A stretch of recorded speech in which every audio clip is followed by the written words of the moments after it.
Consider this line L on a plane. We have line M which is parallel to it and another line N which is also parallel to line L. This line is parallel to a line and this line too is parallel to the same line.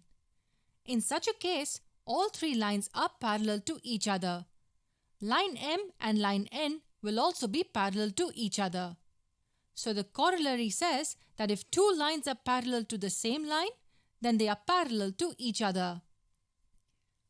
Yes, but we need to prove this exact same thing, and we can understand it best if we represent it diagrammatically.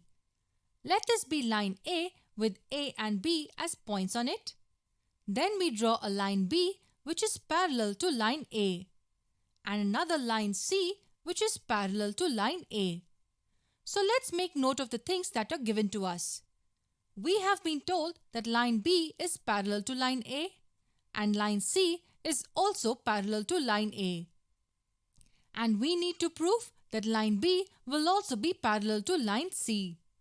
This line is parallel to this line and this line too is parallel to this line, and we need to prove that these two lines are also parallel to each other. To understand the proof of this corollary, we need to do a bit of construction. So we draw a transversal D intersecting lines A, B and C like this. It will intersect the three lines at three distinct points, I, J and K. The first thing we need to ask ourselves here is what are the different ways in which we can prove lines B and C to be parallel. We can either prove that a pair of alternate interior angles is congruent or maybe prove that a pair of corresponding angles is congruent. In this case, proving the corresponding angles congruent is a bit easier. So if we prove angle IJD is congruent to angle JKF, we are done. We know that line B is parallel to line A. This data is given to us. And if they are parallel, then these two corresponding angles will be equal.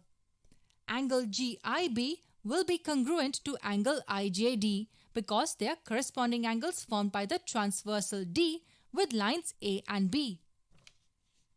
We are also given that line C is parallel to line A, because of which these two angles will be equal.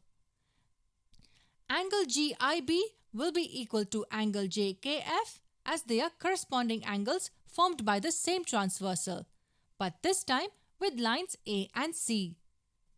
That's it, we're almost done. Both these angles equal angle GIB and that's why they will be equal to each other. Angle IJD is congruent to angle JKF. Let's zoom out as we are running out of space. These two angles are the corresponding angles formed by the transversal with B and C. So we can say that line B is also parallel to line C by the corresponding angles test. The proof was really simple.